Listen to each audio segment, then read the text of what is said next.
Argentino Vino here, ready for wine number 5 of the Wine Folly Challenge, Alicante Bouschet.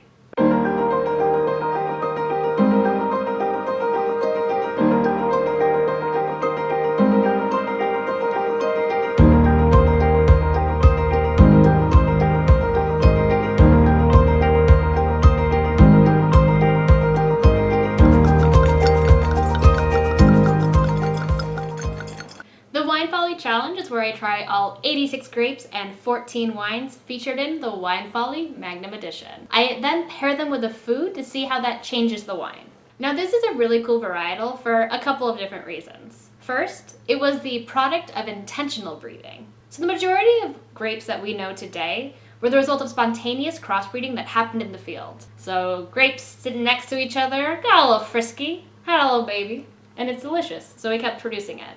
A famous example of this would be Cabernet Sauvignon, which is a spontaneous crossbreed between Sauvignon Blanc and Cabernet Franc. This varietal, however, was created intentionally by Henri Bouschet in the mid-1800s. He was trying to create a really flavorful, intense wine, and so he crossbred Grenache with Petit Bouschet, which had actually been developed by his father, and came up with this varietal. The second really cool thing about this varietal is that it's actually a teinture grape. I'm not sure if I'm saying that right. The word should be appearing right here. So if I'm not saying it right, maybe you can tell me how you say it? I looked online for a little bit, but I wasn't able to find anything definitive. But a teinture grape is a type of grape that has red flesh. So even if you think about the grapes you find at the grocery store, you got red grapes and you got white grapes. Both those grapes, however, are the same color on the inside. They both have the same color flesh. This is also true for wine grapes. So the reason why a wine is a red wine or a white wine is about skin contact and the color of the skin, not about the color of the flesh. A teinture grape, however, is a grape that has red flesh and red skin. This means that the juice is already red without any skin contact. It's made this wine a very popular blending grape because you're able to blend it into other red wines and add intensity for the color without actually adding any extra tannins, because the tannins come from the skin and the seeds. The final really cool thing about this wine is back in Prohibition, it was actually a really popular varietal, even if we don't necessarily see it all that often today. Back in the day, what they would do, because it was Prohibition, and there were some loopholes people figured out how to use, is they would make it into these wine bricks, so it was dehydrated, and then they would ship them across the country. People would buy them, they'd put them in their bathtub, add some water, and make bathtub wine, which sounds disgusting to me, but if you had to do it, you had to do it. The bottle I got today is actually from Portugal, from the Alicante region in Portugal. It's southern and inland, so it's pretty hot there. You don't get that cooling influence from the Pacific all that much. The back of the bottle says, produced from the Alicante Bouschet grape variety and carefully foot-trodden in a traditional stone open fermenter, aged in French oak vats. So actually, this region of Portugal is somewhat famous for the fact that they still use foot trotting in order to make the wines instead of a typical wine press. Some people might be like, oh, that sounds gross, isn't there going to be bacteria? But the fermenting process with the alcohol actually gets rid of any types of bacteria that are in there. It kills it, so it's not really a problem. This is also a very big wine. This is 15% alcohol. I've had it decanting for about half an hour, as recommended, and it set me back $29.99, so $30. A little pricier than what I would want to spend on a wine that a varietal I haven't tried before, and from a region I'm not really familiar with. But probably why it's so expensive is, number one, if it's foot trodden, that took extra labor. And number two, French oak vats tend to be pretty expensive, so that's probably also why it's a little bit pricier than I'm usually willing to spend, but for you guys, I will spend it. So let's get started. This wine is really red and really dark colored. So this is a really dark ruby red color. It doesn't actually look that old, although it is a 2015. Let's see what the smell is on this. Plum, baking spices, and a little hint of some type of gravel maybe? Some type of stone? Yeah, baking spices, plum, and a little bit of concrete almost, but not in a bad way. So let's see about those flavors. Woo! That packs a punch.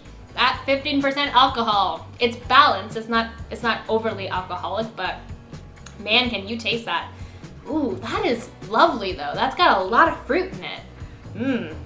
That's actually, I'm surprised at how much fruit it has in it considering it's an old world wine. Yeah, I'm getting black plum, a little bit of blackberry in there, kind of tobacco on the end, a little vanilla on the end as well, but very tasty. I think that is really nice. I actually would totally have this again.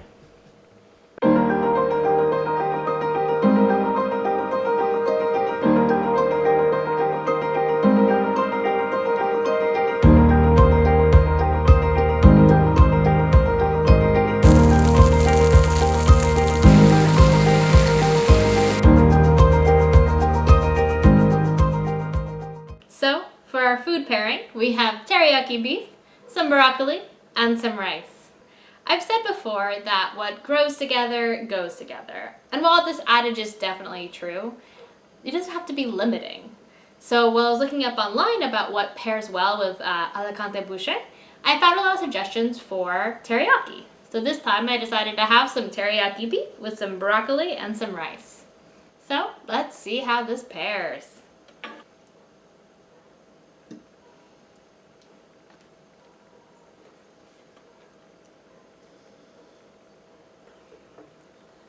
So to be fair, I've tried this recipe before. I will say my first thoughts are, this is delicious. I'm really glad I made it.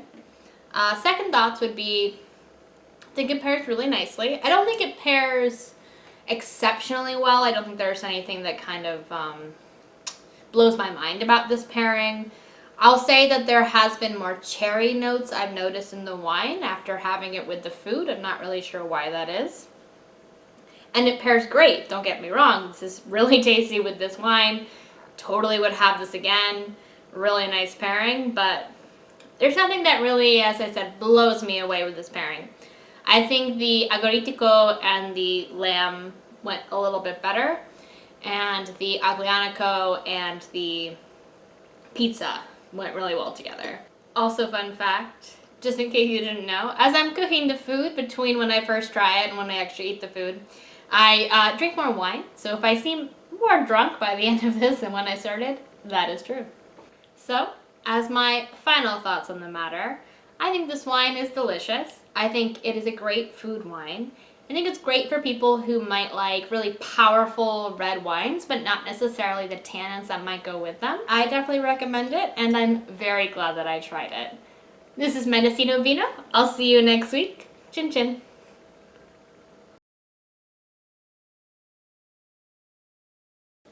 Ooh, such plum notes. Plum vanilla. Vanilla plum. Vanilla plums are great. You should have some vanilla plums. We should all have some vanilla plums.